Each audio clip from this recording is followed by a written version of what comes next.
식구 여러분, 그동안 안녕하셨습니까? 반갑습니다. 식구님들끼리 인사를 나눠주시기 바랍니다.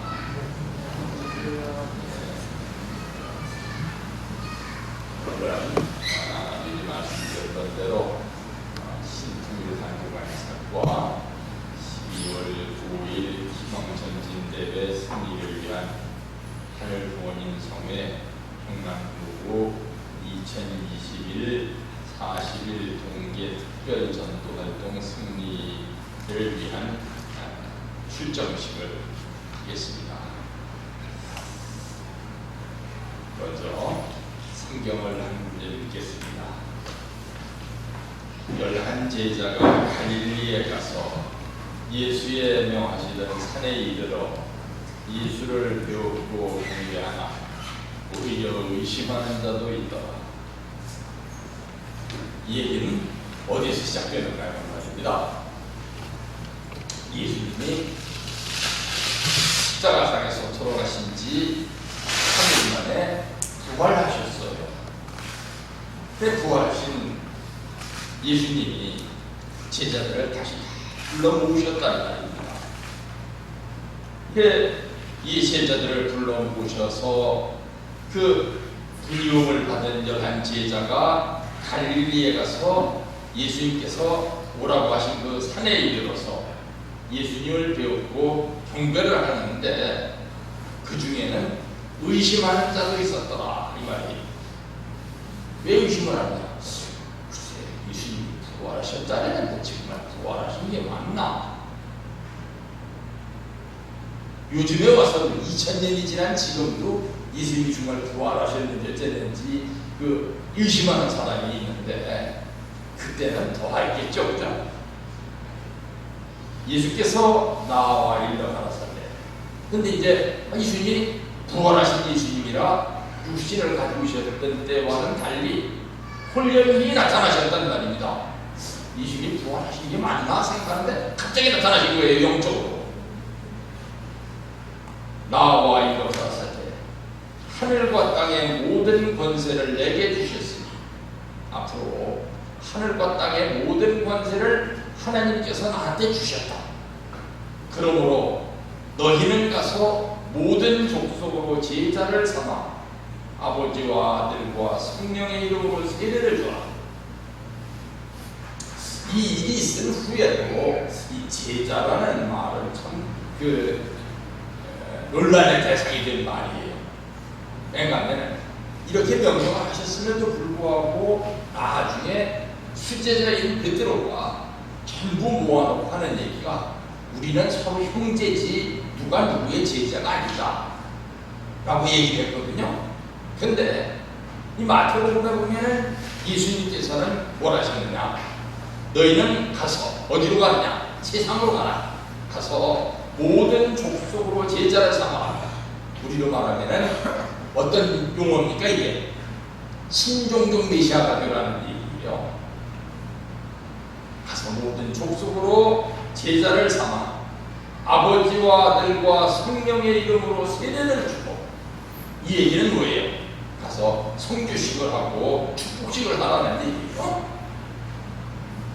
이게 뭐 예수님이 하신 말씀 따르고 참부님 하신 말씀이 따르는 게 아니라 참부님 하신 말씀 한마디 한 단어도 성경하고 어긋나는 말씀이 없습니다.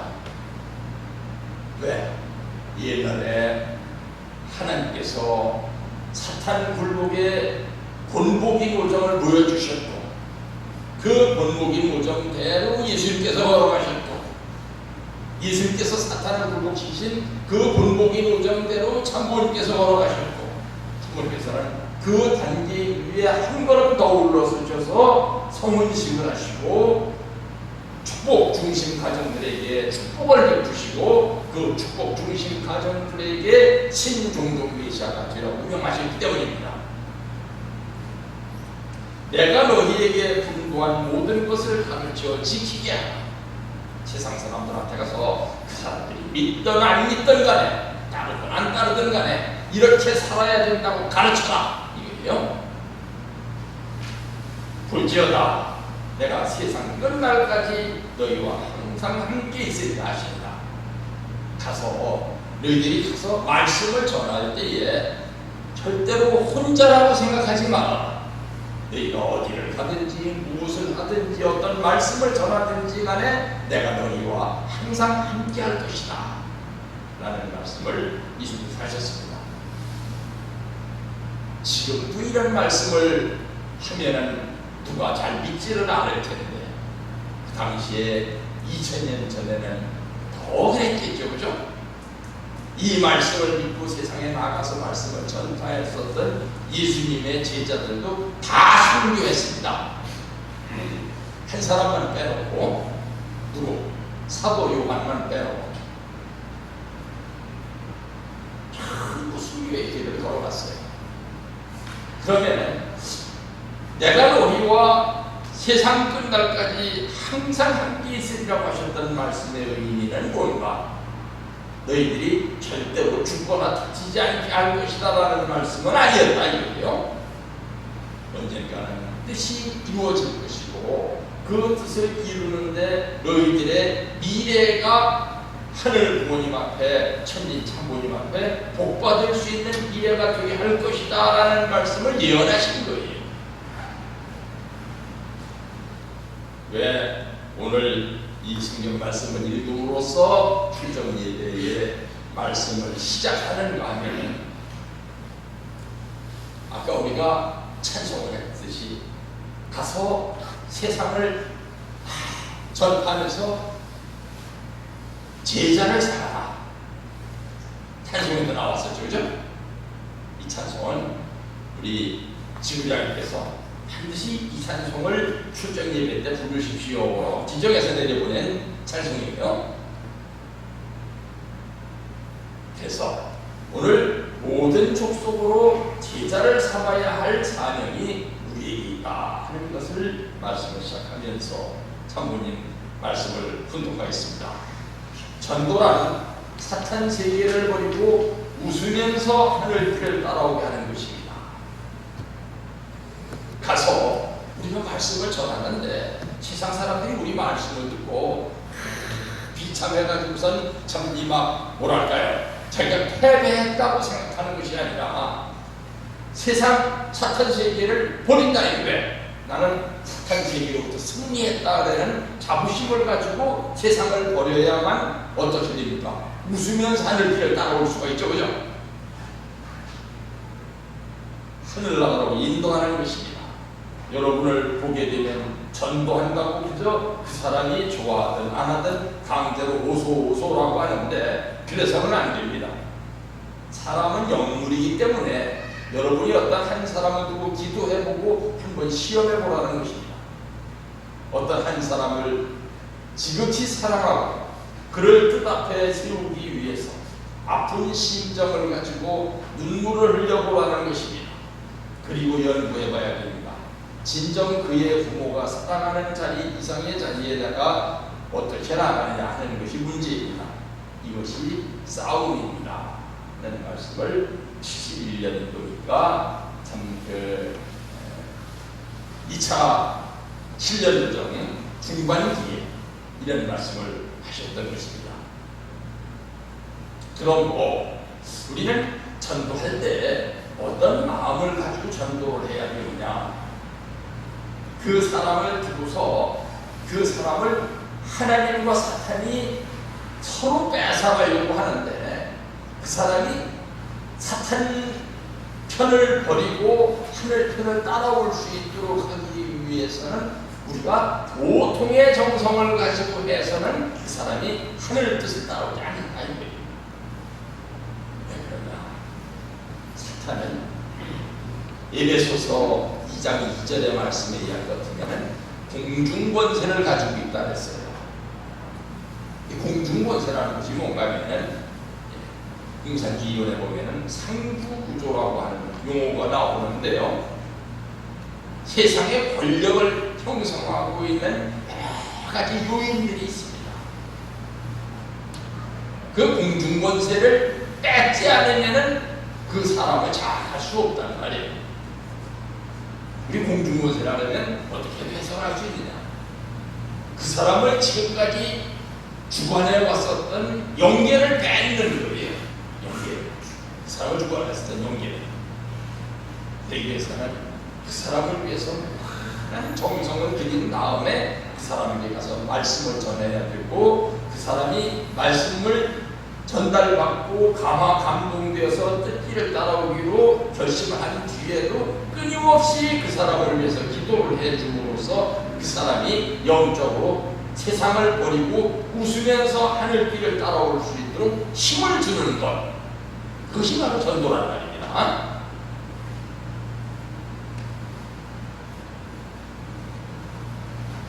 또 한 말씀을 드리겠습니다. 나라가 위기에 처했다면 그 위기를 책임질 수 있는 사람이 있어야 합니다. 그 사람이 그 환경을 극복할 수 있는 새로운 소망을 불어넣어 주어야 합니다. 그런 새로운 움직임이 연결되어야만 그 위기를 극복할 수 있는 것입니다. 이제 얼마 안 있으면 우리나라에 대통령 선거가 있게 될 모양인데, 이번 대통령 선거는 참 역사상에 없었던 특이한 대통령 선거가 될 것 같아요. 왜 그러냐? 정확한 것인지 아쉽습니다. 하지만 뭐 그렇게 발표가 됐으니 믿어야죠. 공신력 있는 기관들이. 뭐라고 발표했느냐? 유권자의 60%가 지금 양당 대표인 후보자들을 부실하게 해요. 그 사람들을 혐오하는 거예요. 뭐 누구라고 이름을 거론하지 않겠습니다. 어떤 사람은 두 사람이 지금 우리나라의 대통령 후보로서 대표적인 사람인데, 하지만 저 사람 싫어하는 사람이 우리나라 국민의 60%라는 겁니다. 이럴 때는 일찍이 우리나라에 없었습니다. 역사에. 그래도 누가 대통령 후보가 돼서 대통령 선거가 시작이 되면은 나는 누가 좋아? 그 사람은 어째서 좋아? 좋다는 말이 그래도 이 대통령을 이루고 있었지, 그 사람이 싫다는 사람이 우리나라 국민 가운데 60% 넘게 있었던 역사는 일찍이 없었어요. 그러니까 아마 가서 누구를 찍는다라면 누가 좋아서 찍는 게 아니라 누가 덜 싫어서, 어떤 사람이 더 싫고 누가 덜 싫어서 덜 싫은 사람에게 표를 찍는 이런 시기가 우리 앞에 닥쳐온다. 이런 것은 우리나라의 위기입니다. 그래도 우리나라 국민들의 심리가, 나는 어느 나라의 국민이다, 나는 이 나라와 민족을 위해서 목숨을 바친다고 하는 퍼센티지가 최소한 60%는 되었었지. 이런 위기의 시대를 맞이해서 사람들이 내가 이 나라를 위해서, 이 민족을 위해서 그래도 국민의 할 도리를 다 해야 된다는 그 심리를 만들어주기 위해서는, 그래서 이 위기로부터 벗어나게 해주기 위해서는 누구의 역할이 필요하냐? 지금 정치의 역할은 이제 때가 지났어요. 이럴 때는 누구의 역할이 중요한가 하면 종교의 역할이 중요해요. 인간이 본심을 가지고 살아야 된다, 다시 도의 세계로 돌아가야 된다 하는 그런 심리를 심어주지 않고서는 이 위기로부터 벗어날 길이 없는 것입니다. 그런데 이 나라만 그런 것이 아니에요. 지금 세계가 그렇습니다. 어느 나라가 좋은지, 세계적인 어떤 지도자가 좋은지에 대해서 사람들이 공허하고 혼돈한 상황 가운데 있습니다. 미국과 중국이 서로 패권 다툼을 하는데, 글쎄 누가 더 좋은지 누가 싫은지 알기가 힘들다고 하는, 그러다 보니까 누가 정의롭고 누가 선하고 누가 좋다는 것보다도 어떤 편이 더 세냐, 어느 편에 줄을 서야지 내 자신을 보존할 수 있느냐, 가치가 흔들리고 있는 이런 시대에 이르러서 그 환경을 극복할 수 있는 새로운 소망을 불어넣어 주어야 됩니다. 새로운 소망을 불어넣어주는 역할은 정치가 되면 안 됩니다. 종교가 해야 돼요. 그런 새로운 움직임이 연결되어야만 그 위기를 극복할 수 있게 되는 것입니다. 그래서 그 새로운 소망을 불어넣어줘야 할 사명이 오늘 우리 앞에 지시되고 있다는 것이에요. 이거는 참 오늘날에 와서 한 가지 한쪽이 이렇게 어둡고 실망하고 참 소망을 잃어가면은 한쪽에서 새로운 소망이 일어나고 있다는 데에서 우리가 희망을 발견할 수 있는데, 새로운 소망의 때가 어떻게 다가오느냐. 전에는 전혀 사람들이 쳐다보지도 않던 새로운 분야에 소망을 걸기 시작하고 있는데, 그 소망이 어디에서 발견되고 있다고 사람들이 믿고 있느냐. 우리 참부모님과 세계평화통일가정연합을 중심한 승리기관 쪽으로 소망을 걸기 시작했습니다. 제가 굳이 설명을 하지 않더라도 지금까지 우리가 주최했었던 수많은 세계적인 행사에 세계적인 지도자들이 나와가지고서 참 한학자 총재님이 세계적인 소망이라고 하는 것을 여러분들이 눈으로 봤죠, 그냥? 제가 강조하지 않아도 여러분들이 다 기억하시죠, 그죠? 모르시는 분들은 지금까지 교회 잘 안 나오셨던 분들이에요. 그 소망을 불어넣으시는 역할을 지금까지 참모님께서 해오셨다는 겁니다. 이런 때에 참 어머님께서는 무슨 말씀을 하고 계시느냐. 수선화 정신으로 승리하지 못할 일이 없을 것입니다. 여러분들이 매우 자랑스럽습니다. 사랑합니다. 그래서 수선화 정신을 얘기하셨는데, 원래 지구를 통해서 교구를 통해서 내려온 오늘 출정신기 예배 때 꼭 부르라는 찬송 가운데 세 곡이 있었는데, 첫 번째가 수선화 꽃이 피었습니다 했습니다. 그래서 제가 좀 뺐어요.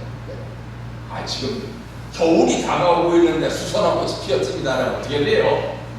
봄이 올 적에 수선화 꽃이 피었다 그래야지.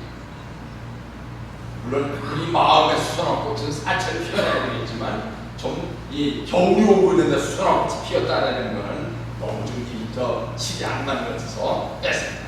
그렇지만 무엇은 우리가 분명히 명심을 해야 되느냐. 수선화 정신이라는 것을 명심을 해야 되겠다. 이겁니다. 수선화 정신은 뭐예요? 겨울을 이겨내고 엄동설안에 땅이 아직 녹지도 않았는데 그 언 땅을 뚫고 제일 먼저 피어나가는 것이 수선화 꽃입니다. 그래서 이제 금년이 다 가고 있습니다만, 금년 연초에 창호님께서 교회마다 수선화 꽃을 많이 심어라 해가지고 수선화를 크게 구해다가 참 화분을 갖다가 기도실에다 놓았다가 나중에 참 수선화 화분을 판단 제일 남쪽에 양지바른 곳에다가 다시 옮겨 심었습니다. 봄이 되면 또 피어나겠죠. 제일 먼저. 여기서 수선화 정신이라는 것은 겨울을 이겨내는 정신, 모든 어려움을 이겨내고 사람들에게 이제 꽃이 피기 시작하는 계절이 왔다고 하는 소망을 주는 정신, 그것을 수선화 정신이라고 말씀하신 것입니다. 그 수선화 정신으로 신경상국을 찬란한 아름다운 수선화 꽃동산으로 만들어 나갑시다.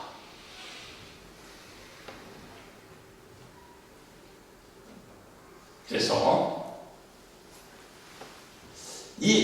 제가 진주교에 부임해 와서 얼마 안 돼서 그런 설교를 한 것으로 아는데요, 과정이 중요합니다라는 설교를 했었습니다.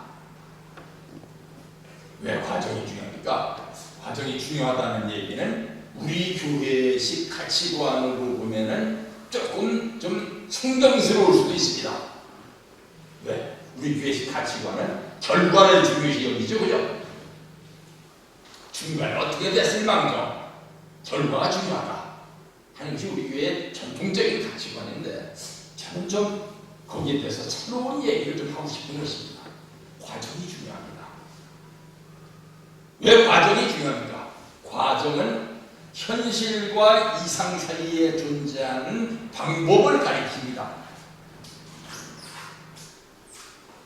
혹시 여러분들은 그런 저기를 참 이렇게 자세히 보지 않으셨는지 모르겠습니다만 전 그게 연속극 가운데서 그 허준이라는 연속극을 지금도 꼭 성경 보듯이 참 애청을 하고 참 이렇게 합니다. 거기에 보면은 그 누이테라는 스승이 제자인 허준이 자기 허락도 없이 자기 집에서 그 환자들을 받았다니까 첫 무음이 뭔가면 그래 환자를 받을 때 와서 그 허준이를 고발하고 참소하는 사람들은 이 허준이 돈을 받아가지고선 말이지 지 살림에 챙겼다는 별소리를 내가면서 그 모함을 하는데 그 얘기는 다 귀담아 듣지도 않아요. 뭐라면서 유이태가 하는 얘기야. 네가 의원이냐? 이놈이 의원이냐? 그러니까 허준이 대답을 못하니까 첫 물음이 뭔가 하면 병부일지는 기록했느냐? 그럽니다. 기억나십니까? 병부일지는 기록을 했느냐? 예, 기록했습니다. 가져와봐. 병부일지라는 것은 뭔가 하는 말입니다. 의사가 환자를 치료하다 보면 이런 약도 주고 저런 약도 주고 그러는데 이런 약 저런 약을 언제 어떻게 줬다는 것을 다 기록해 놓은 겁니다. 쉽게 얘기하면 치료 과정을 기록해 놓은 거예요. 이걸 기록을 안 해놓으면 어떻게 되느냐? 환자가 치료된 것이 소발로 쥐잡기 껴고 어쩌다가 나온 것이지 자기 치료한 것이 아니에요. 이게 병부일지가 기록이 안 돼 있으면 병부일지가 기록이 돼 있으면 이러이러한 과정을 통해서 어떤 환자가 치료가 됐으니까 다음에도 어떤 환자가 오면 이 같은 방법을 또 한 번 써보는 거란 말입니다. 그래서 그 치료 방법이 몇 번을 거듭해서 해봤는데 또 계속 효과가 있더라 하면 그것이 공인된 치료 방법이 되는 것이에요. 그래서 로드맵이라고 하죠 지금, 그죠? 2013년에서부터 시작을 해가지고 2027년까지 선리적인 목표를 달성하기 위해서 몇 년도는 어떤 목표에 도달하고 몇 년도에는 어떤 목표에 도달하고 몇 년도에는 어떤 목표에 도달할 것이다 라는 그 과정을 표시를 해놓고서 그 과정을 걸어가는 것이 로드맵입니다. 이 과정이라는 게 중요해요. 이 과정을 잘 설계를 하면 어떻게 됩니까? 높은 데 올라가기 위해서는 이 진주교에는 성전에 천정이 꽤 높습니다. 그죠? 한번 쳐다봐 보세요. 별로 높지 않은 것 같지만 높습니다. 어떤 때 높다고 느껴집니까? 저 높은 천정에 끼워져 있는 전구를 갈아 끼워야 되는데 보통 높은 사다리 가지고는 저기 손이 닿지를 않아요. 그런데 그 사다리라는 것이 있으니까 거기까지 손이 닿게 만들어주는 것이지 사다리라는 것이 없으면 어떻게 되겠어요? 손이 닿으시면 방법이 없겠죠, 그죠? 그 사다리와 같은 것을 가리켜서 로드맵이라고 하는 것입니다. 그리고 그 로드맵을 달성하기 위해서 이렇게 비전 하우스라는 것을 만들어가지고서 이런 일을 해서 이런 목표에 도달해야 됩니다 하고 그 그림을 그려놓은 것이 바로 이 비전 하우스입니다. 특히 중요한 3개 기관이 YSP와 가정연합과 UPF인데 이 YSP와 가정연합과 UPF를 하나로 묶어가지고 하나의 이름을 지금까지 제정해 놓지를 못했었어요. 아버님이 계실 때는 그냥 세상에서 통일그룹이라고 불렀습니다. 그러다 보니까 세상 사람들이 우리 교회를 알려고 할 적에 한마디로 얘기할 수 있는 이름이 없었습니다. 그것을 참어머니께서 하늘 부모님 성회라고 이름을 지어주셨습니다. 근데요, 아까도 얘기했지만 잠깐 얘기했지만 공중권세라는 얘기를 했었는데 이 공중권세를 잡으려면 세상에 소위 말하는 유지들이 우리 섭리 앞에 접근해 올 수 있어야 되는데 그 사람들이 접근해 오려면 말입니다. 우리 보통 사람들하고 다른 점이 뭔가면 내가 거기 가서 할 일이 뭐냐고 꼭 물어봐요. 내가 거기 가서 할 일이 뭡니까? 글쎄 나는 정치가인데 정치가가 종교에 가서 할 일이 뭐가 있을까요? 경제인도 물어봅니다. 글쎄 나는 저 장사하는 장사꾼인데 내가 종교에 가서 할 일이 뭐가 있을까요? 그럴 적에 정치인인 당신은 와서 이런 일을 하십시오. 경제인인 당신은 우리 교회로 들어올 때 이런 문으로 들어오십시오. 당신은 경제학자니까 경제학자는 경제인하고 또 다릅니다. 경제학자인 학자는 이 문으로 들어오십시오. 이렇게 문을 열어줘야 그 사람들이 내가 이 문으로 들어가서 이런 일을 할 수 있구먼요 하고 접근해 들어온다는 말입니다. 그 생각해서 비전하우스의 3기 기둥을 만들어서 그 사람들이 접근해 들어올 수 있도록 해놓은 것입니다. 그래서 여기 보면은 우리 지구장님이 참 특히 언제 안식일 기도회 때 안식일 기도회 때는 꼭 이걸 가져와서 수십 번을 설명해 주십니다만 상층부 사람들이 이렇게 접근해 들어올 수 있도록 해놨습니다. 이것을 내놓는 게 참 중요합니다. 왜 그러냐? 이게 바로 사탄이 장악하고 있는 공중권세이기 때문이에요. 이 공중권세를 아까 참고님께서도 말씀하셨듯이 전도를 하려고 하면 그 사람이 지금까지 지배받고 있었던 영계를 우리가 뺏어가지고 그 사람이 웃으면서 사탄 세계를 버리고 우리 세계로 접근해 들어올 수 있도록 해야 되는데 그 길을 열어주는 것이 바로 이 이름이 조금 나락이 아니라 상층부예요. 이 상층부가 접근해 들어오게 하기 위한 전략을 세워놓은 것입니다. 그리고 일반 우리 대중들 이 사람들이 접근해 들어올 수 있도록 읍면동 복귀 전략을 세워나가는 것입니다. 이 사람들이 없으면 이 사람들이 들어오지는 않고 이 사람들이 없으면 이 사람들도 안 들어와요. 꼭 뭐와 같으냐? 성상이 없으면 형상이 있어도 아무 힘을 발휘할 수가 없고 형상이 없으면 성상도 어디 가서 담길 그릇이 없으니까 들어가지는 않는 것과 똑같아요. 그래서 성상과 형상을 완전히 장악을 해야지 실체가 형성이 된다 하는 점에서 이런 전략을 세워놓은 것입니다. 요즘에 와가지고선 너무 전략하니까 우리 식구들 이게 문제래. 성령의 은혜가 있는 교회는 얘기 안 하고 전략 전술만 얘기하냐고 그런 친구들이 있는데 이 전략이 바로 뭐냐? 아까 말씀드린 것이 환자를 치료할 때 필요한 그 사항을 기록해 놓은 병구 일지와 같은 것이기 때문에 전략이 중요하다. 전략이 없이 일을 하다 보면 말입니다. 어쩌다가 되는 거지 계획대로 되는 것이 아니기 때문에 계획대로 되는 것이 아니면은 어떤 문제가 있느냐 말입니다. 예를 들어서 좀 한번 생각해 봅시다. 솔직히 말해서 남북통일이 되면 우리한테 뭐가 유리합니까? 남북통일에 따라서 뜻이 이루어지는 거예요?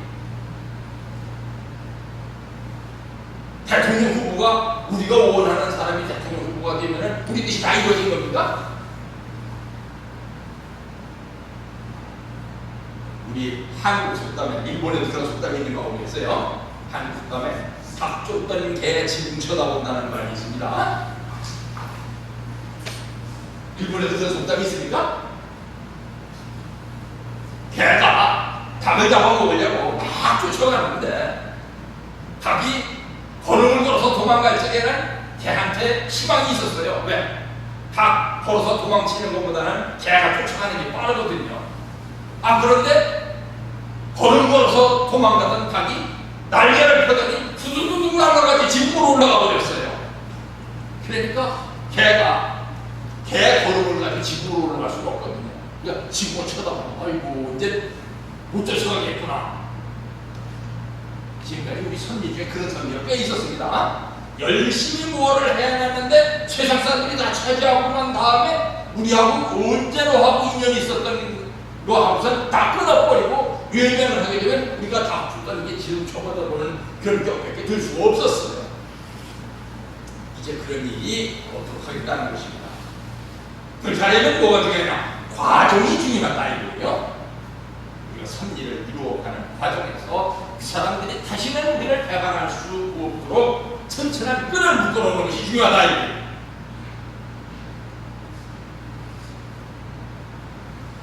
그래서 경남 중구에서는 2022년 이제 다가오는 새해죠. 새해에 이런 비전과 사명과 전략을 가지고 다시는 그런 실수를 되풀이하지 않겠다는 각오를 가지고 나아가겠다 이겁니다. 이런 일이 있었습니까?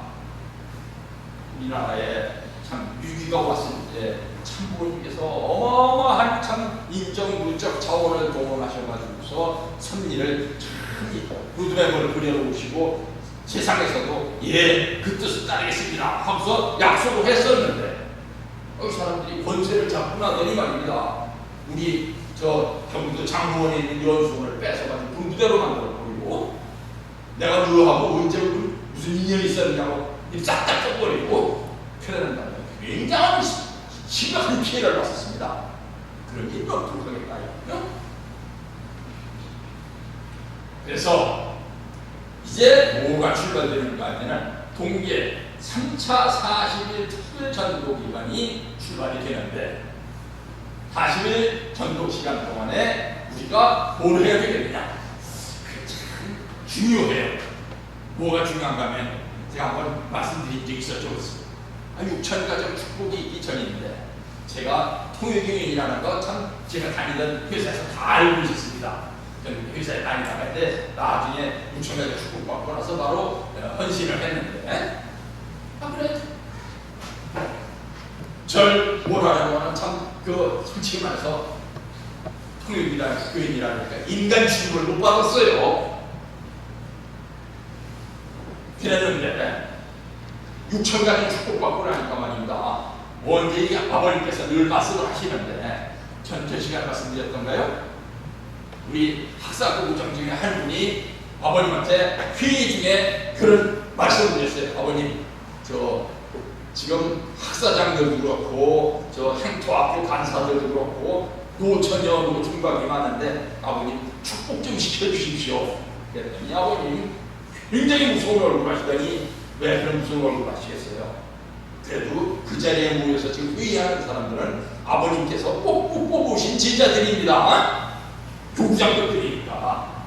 그런데 그 교구장급들이 축복이라는 것이 아무 때나 필요하면 시켜주는 그런 것인 줄 알고 있다니 아버님 얼마나 화가 나셨겠어요. 지금까지 몇 년을 가르쳐 오셨는데 무서운 걸 하시더니 이놈아 축복이라는 게 네가 범해한다 해서 할 수 있는 건 줄 알아? 섭리의 때가 왔을 때 할 수 있는 거야. 아마 6,000가정 축복은 정말 섭리적으로 때가 됐을 때 있었던 사건인 모양이에요. 제가 축복이 있고 나니까 막 섭리가 막 이제 우리 교회에 대한 인식이 돌아가는데 말입니다. 참식을 체육관에서 축복 한 번 하는 것이 굉장히 큰 충격을 주는 건지 잘 몰랐어요. 월간조선이라는 잡지에서 오효진이라는 기자를 보내가지고서 석 달 동안을 연재를 했습니다. 우리 교회 내부에서 철저히 취재를 해가지고 가지고선 한 110일 연재를 했어요.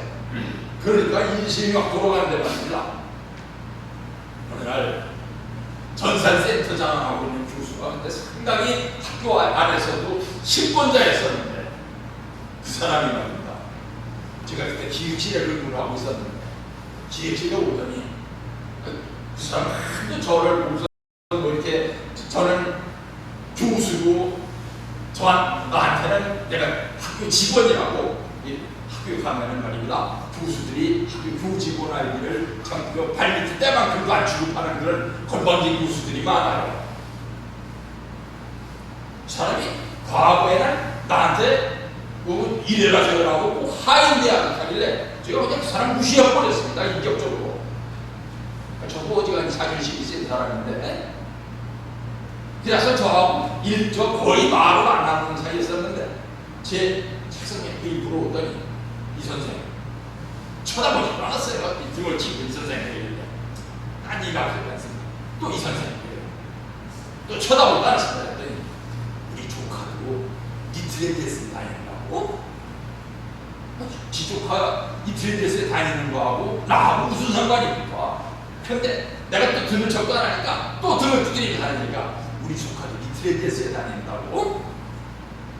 그게 무슨 얘기인가 하면 우리하고 하나님 인연이라도 하나 어디에서 맺어놓은 사람이 있으면은 우리한테 좋은 일이 있었을 때 와가지고서 나하고 당신하고 이렇게 좋은 관계라는 것을 맺고 들어오기 싶어 하는데 사람이 그런데 아무 인연도 없다고 생각해보세요.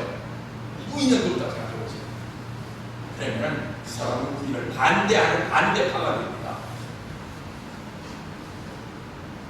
하나의 예를 들어드리겠습니다.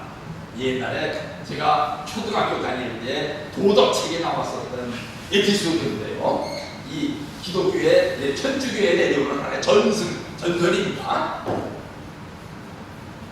베드로가 죽어가지고 예수님 곁에 가 있었습니다. 영혼이. 그런데 베드로의 어머니가 베드로가 살아있는 동안에 아마 어지간히 협조를 안 했는가 봐요. 그래서 베드로의 어머니가 지옥에 떨어졌어요.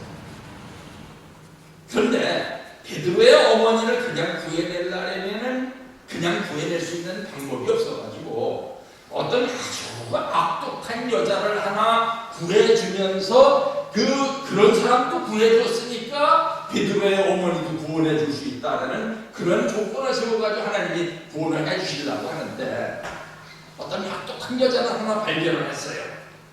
그 여자가 지옥에 떨어졌습니다.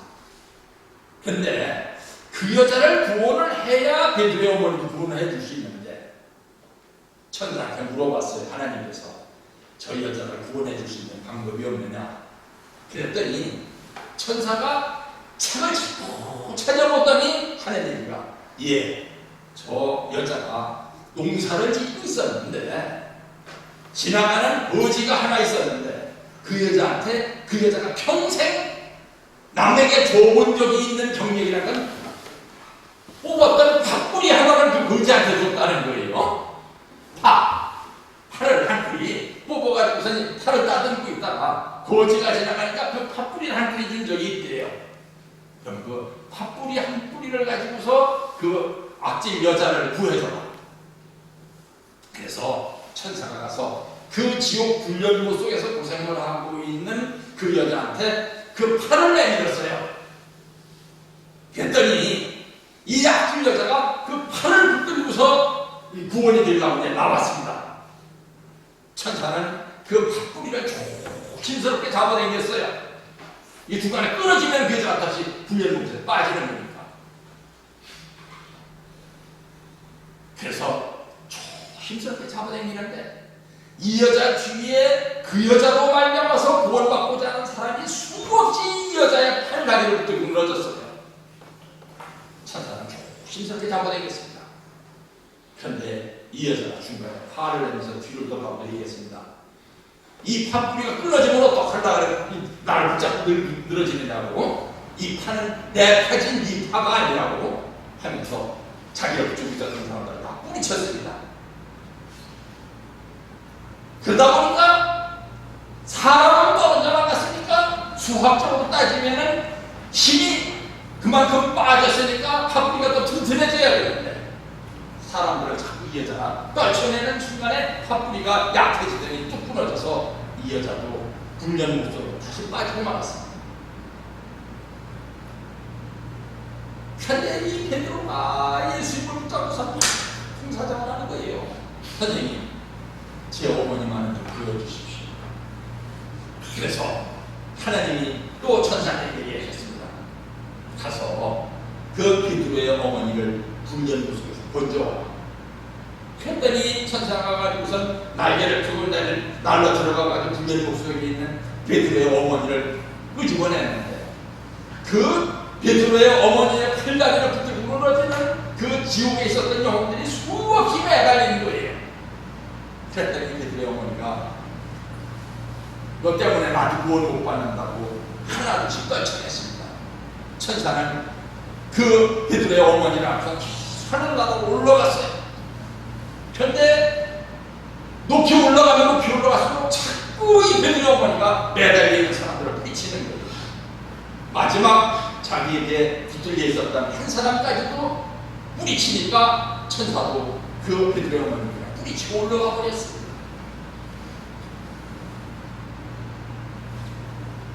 왜 이 말씀을 제가 서두에 드리는가 하면 전도 대상자에게 하늘 부모님, 참부님을 알게 해야 됩니다. 알게 하면 말입니다.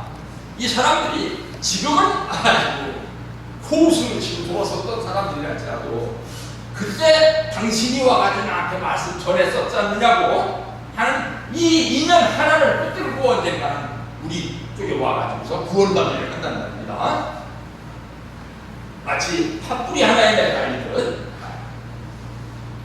그래서 무조건 가서 사람들에게 많이 알려야 되는 시대예요. 지금 때가 오면은 어떻게 해야 되느냐.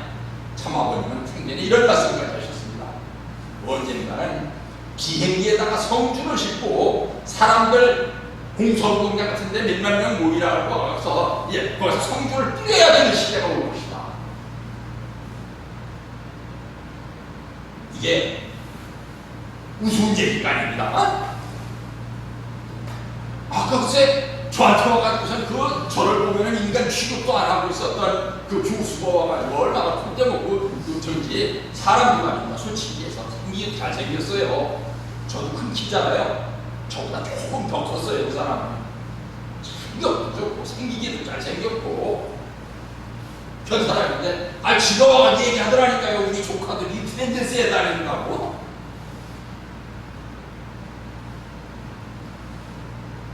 그리고 두 번째 중요한 것이 뭐냐. 휴면 가정들을 반드시 찾아가서 복귀를 시켜라 하는 말씀이 되었습니다. 이 휴면 가정 복귀를 얘기를 하면서 얘기를 안 할 수가 없는 것이 전 시간에 한번 말씀드린 것입니다만 아버님을 따라서 북한서부터 따라 나왔었던 박정화라는 분이 있었습니다. 그 사람 때문에 아버님과 김원필 선생님이 얼마나 고생하셨는지 몰라요. 그 사람을 자전거에 태우고 김원필 선생님은 뒤에서 붙잡으시고 아버님은 앞에서 이 핸들을 잡고서 자전거를 끌고 평양서부터 내리시느라고. 근데 이 사람이 경북 영천까지 오더니 이제 다리도 다 나왔고 내가 계속 가봤자 당신한테 짐만 되니까 나 이제 내가 길을 좀 가고 싶습니다. 떠나갔어요. 근데 아버님은 범내골 토담집에 계시면서 영적으로 보고 계신 겁니다. 그 사람이 어디 있는지를. 경북 의성 장터에 가면 그 사람이 장 한복판에서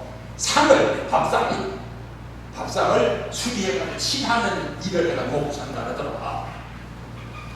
가서 그 사람을 데려오고 그 사람을 데려갔더니 그 사람을 데리고 다니면서 부산 시내에서 제일 유명한 양복점에 가가지고 제일 좋은 양복지로다가 양복을 입히고 넥타이에서 신발까지 완전히 그냥 한꺼풀로 벗긴 상태로 다 만들어주면서 자 나하고 나하고 이런 인연이 있었으니까 이런 인연을 내가 이렇게 참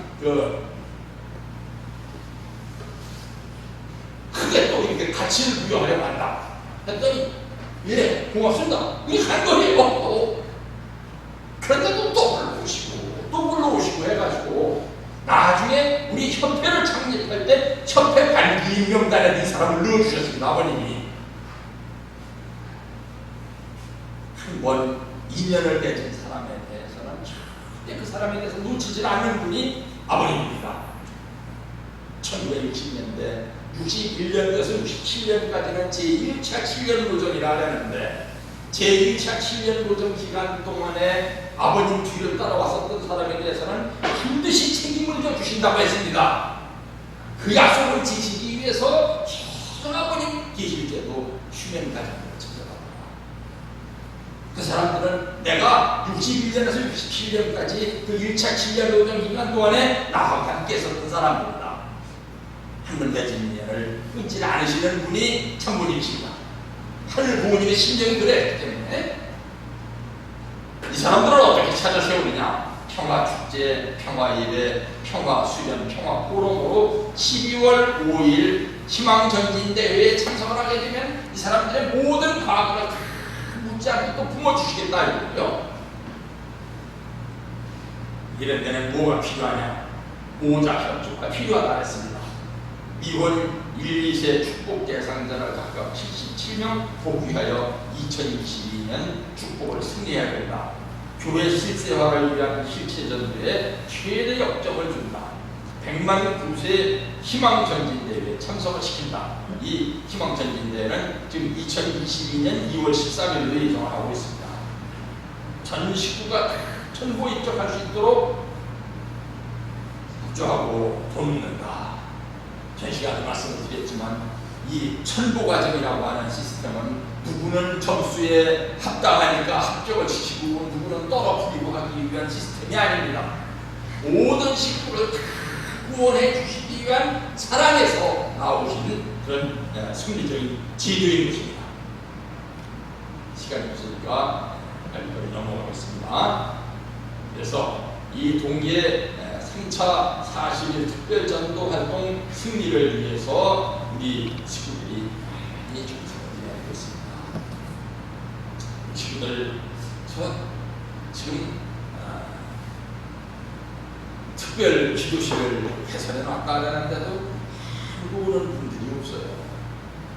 좀 오셔서 참석을 좀 드려주시기 바랍니다.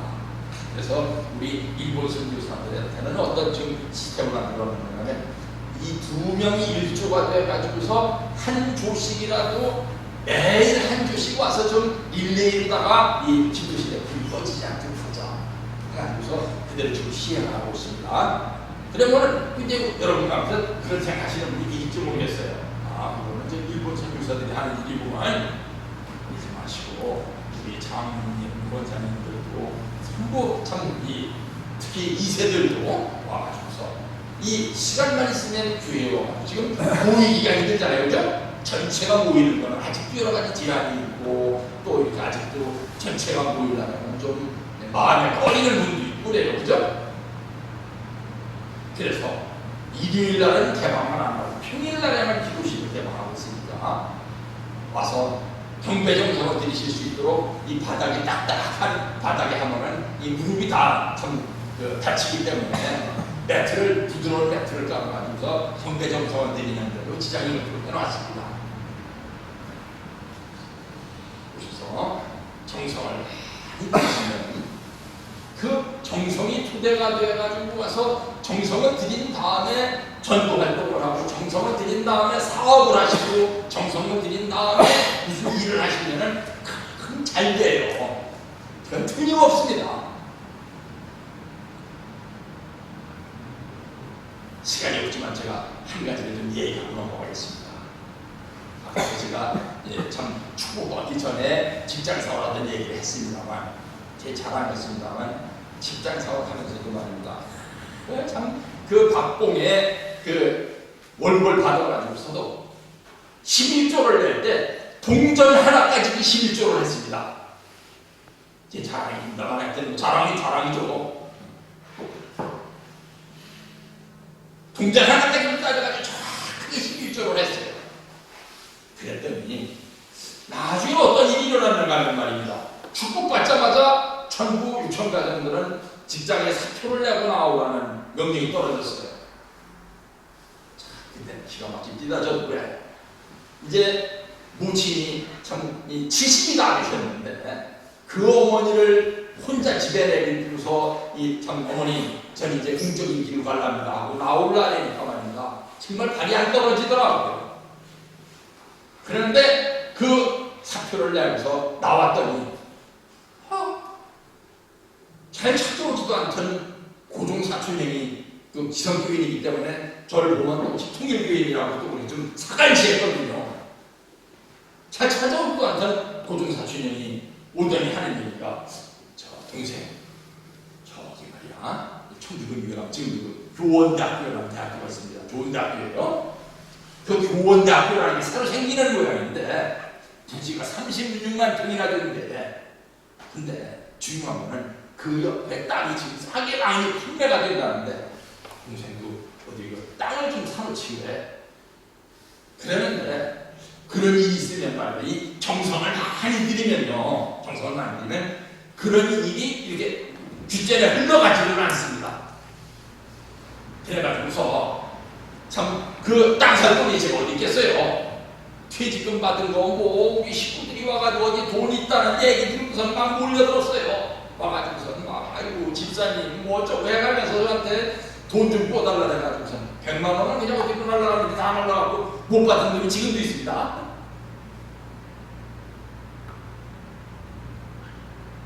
근데 다 100만 원 나와 있는데 어디 가서 물건을 한 땅을 가보니까 360만 원을 달라고 해요. 근데 그 100만 원 가지고 덜컥 계약을 해버렸네요. 260만 원으로서 줘달라 길이 없는 겁니다. 근데 우리 사모님이 어디 훔쳐둔 돈이 100만 원 돈이 있었어요. 또 회사에 다니다가 퇴직금을 받았는데 그 퇴직금을 가져가서 장인한테 드리니까 이거는 네가 가지고 있다가 꼭 요빈한테 쓰라면서 아마 통장에다 넣어가지고서 도장하고 같이 주셨는가 봐요. 그거를 꽁쳐두고 있다가 이거 어디 그 땅 사는데 보태라고 또 내놓더라고요. 거기다 또 어떻게 해가지고 마련하고 해서 그 땅을 사놨어요. 나중에 8년 후에 제가 학사교부장으로 발령을 받아가지고 고향으로 가게 됐는데, 고향으로 가면 안 돼요. 학사교부장인데 어디 저 지분 한 칸 있어야 될 거 아닙니까? 공기비료를 집이라도. 그런데 세상에 어떻게 내가 발령받았다는 것을 알았는지 그 뒤로가 10번도 더 이사를 했는데 10번도 더 이사한 주소를 추적을 해가지고 목격방이 우리 집에 찾아온 거예요. 그 땅 팔지 않으려고. 그래서 얼마나 줄라내니까 얼마 주겠다 그랬는데 제가 나중에 뭐 중간 생략하고 땅을 샀던 가격의 9배에 팔았습니다.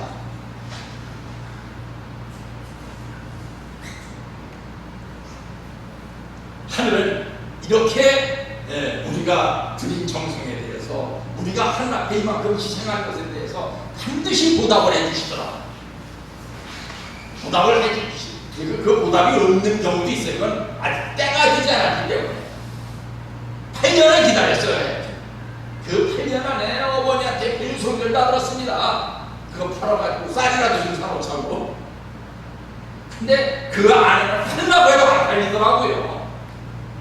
그랬더니 나중에 정말 제가 영광에 참 귀환을 해가지고 하니까 참 아무것도 없으면 집사 생각도 안 했을 거예요. 근데 학사교부장한테 아버님께서 차를 사주셨는데 교회 교부장님보다 더 좋은 차를 사주셨어요. 교회 교부장님들은 로얄 듀크라고 하는 로얄 배우에서 나온 로얄 시리즈 중에서도 제일 밑에 있었던 시리즈를 사주시고, 학사교부장님들은 그때 새로 나온 소나타를 사주셨습니다. 그래가지고 교회 교부장님들이 학사교부장한테 와가지고서 저 휴일에 갈 적에는 내 차는 좀 시원찮으니까 당신 차 타고 가자 했었습니다. 무슨 얘기 하려고 이런 얘기를 하느냐?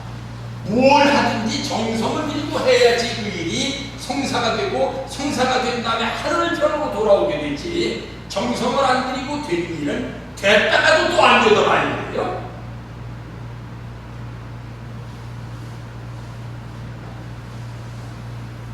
이번에도 또 그런 일이 하나 있었는데 그걸 나중에 얘기해 드리겠습니다.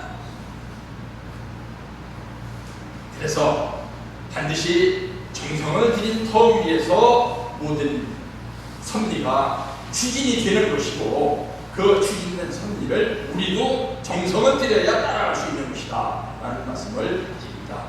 지금 우리 왜 이런 얘기를 꼭 하고 넘어가야 되는가 하면, 저녁마다 기도회를 하는데 참석하시는 식구님이 19명에서 21명이 되는데 3달이 걸렸습니다. 지금 이제 21명에서 22명, 어떤 때는 23명까지 늘어났어요. 선생님은 이래요. 하나 늘어나지 절대로 한꺼번에 늘어나지를 않아요. 이런데 개인을 위해서, 우리 교회 전체를 위해서 정성에 많이 동참을 해주시고, 주시기 바랍니다. 그래서 동계 40일 전도활동도 소생육이 제가 우탄을 친 게 아니라 중국에서 내려온 게 이게 잘못 내려갔어요. 11월 14일인데 12월 14일이라 했습니다. 네, 11월 14일이 맞습니다. 11월 14일에서부터 27일까지를 소생기, 그리고 28일에서 12월 10일까지를 장성기, 12월 11일에서 12월 23일까지를 완성기, 이렇게 기간을 정해놓고서 정성을 들이고 활동을 한다는 것입니다.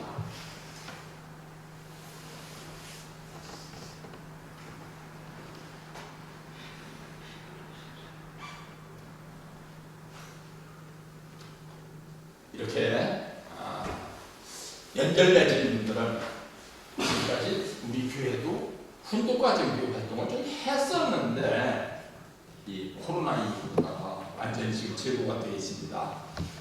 훈독과정교육 활동을 다시 재개해서 이 연결되는 분들을 홈그룹에서 품고 육성해 줄 수 있도록 시스템을 대신 재정비해야 되겠습니다. 그래서 몇 주 전부터 수요일마다 홈그룹 공과를 가지고 예배를 보고 있죠, 그죠? 이것도 훈독과정교회를 다시 활성화시키기 위한 정성입니다.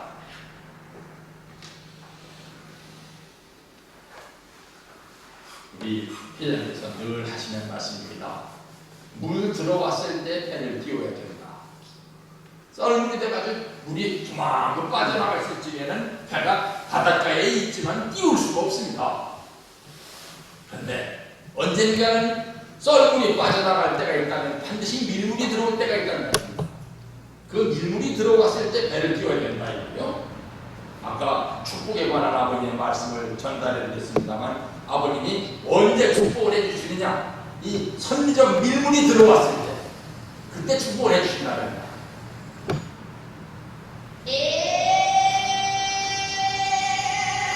누가 한 얘기냐? 세계 강철왕이라고 했었던 앤드류 카네기가 반드시 밀물을 때려놓는다는 말을 해주겠습니다. 밀물이 들어온다. 그때 나는 바다로 나가리라.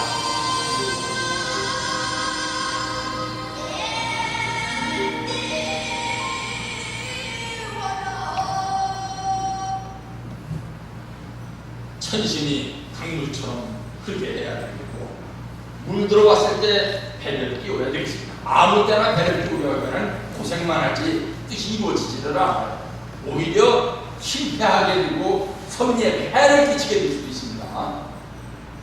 때가 왔을 때 배를 띄워야 됩니다. 그래서 때가 왔을 때 해야 된다는 것입니다. 덕지유린이라는 말이 있는데요. 덕은 반드시 좋은 일을 가져온다. 조선 철종 때, 아주 이조 때 후반이죠. 경상도 상주 땅에 서시상을 가지고 있는 농부가 있었는데 얼마나 가난했던지 어디 가서 참 월급쟁이 노릇을 하고 있는 자기 아들을 찾아가가지고 사정을 했더니 아들이 몇 달치 월급을 가부를 해가지고 아버지 저 진지라도 좀 해서 주십시오 하고서 그 돈을 드렸습니다. 돈을 가지고 오다가 돈을 잃어버렸어요. 그 돈을 잃어버렸다는 걸 깨달은 지는 한참 뒤였습니다. 그래서 참 어디다 잃어버렸을까 자기가 걸어온 길을 뒤집어 가가지고서 가봤더니 참 운은 있었던지 어떤 지나가던 사람이 그 돈을 발견하고서 가던 길을 멈추고 그 돈을 계속 지켜준 겁니다. 그래서 그게 내 돈이라 했더니 당신이 언젠가는 찾아올 것 같아갖고 내가 가던 길을 멈추고 이 돈을 지키고 있었는데 그 돈을 주었어요. 그 돈을 가지고 가는데 어떤 나루터에 가가지고 보니까 어떤 젊은이가 물에 빠져가지고 죽어가지고 있는데 아무도 건지려고 하지를 않는 거예요. 그래서 이 서시성 가진 사람이 소리를 쳤습니다. 내가 이 돈 다 줄 테니까 누구든지 들어가 저 사람들 구해달라고. 그랬더니 어떤 젊은이 하나가 뛰어들어가가지고 사람을 구해냈습니다. 그런데 그 구함을 받은 사람이 나와가지고 하는 얘기가 참 고맙습니다. 나는 어디에 사는 어떤 사람의 참 무난 몇대 독자인데 우리 집이 부잣집이니까 당신이 그 백냥 날 구해준 돈을 갚아드릴 테니까 우리 집으로 좀 가시자고. 가가지고 보니까 하필이면 그 아버지가 누군가 하면은 자기한테 그 돈을 지켜줬었던 그 사람이에요.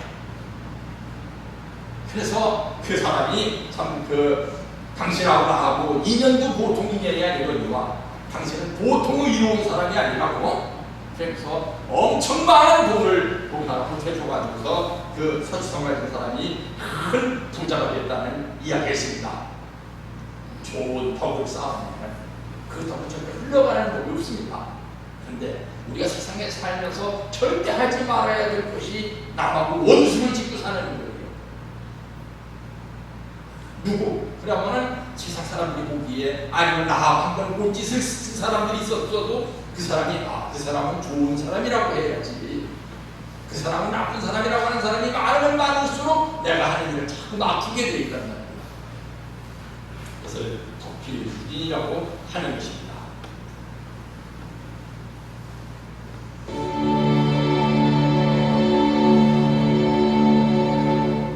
전도는 덕을 쌓는 거예요.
고지를 향하는 목표 하나입니다.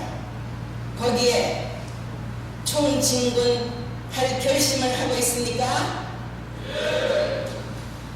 기필코 하나님의 조국으로서 하나님의 조국으로서 세계를 세계를 돕는 오늘의 여러분들이 되기를 축원한다.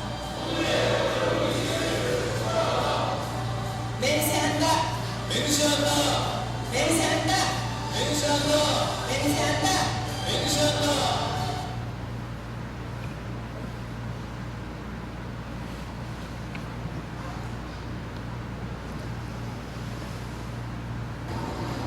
장난치지 말라고 했지?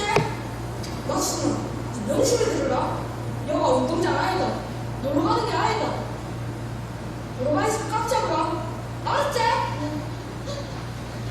덕수야, 덕수는 뚝수야 손을 꽉 잡고 아버지한테 반죽 달라고 안돼.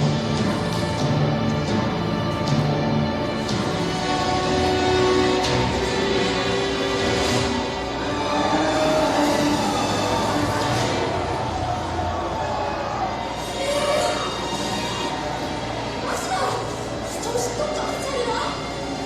여가 운동장 아니다. 놀러 가는 게 아니다. 놀러가 있으면 꽉 잡으라.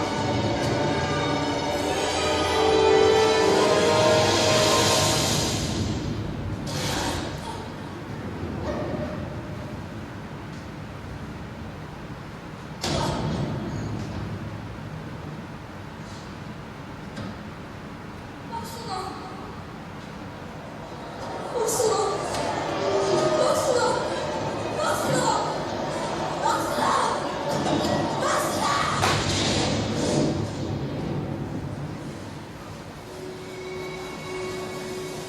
이번 방송은 국내 성악을 생각서 인간한 두 사람을 모친하여 주어 6.25 전쟁장 세계여자 30년보다 생산력 수많은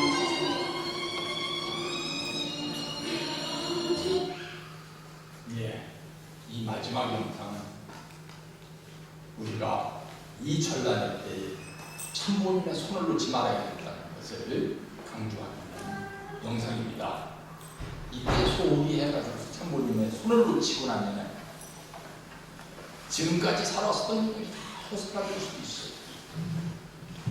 최후의 승리를 위해서 나아가시는 우리 진주교회 모든 식구님들 되시기를 참모님의 이름으로 축원하면서 다 함께 기도하겠습니다.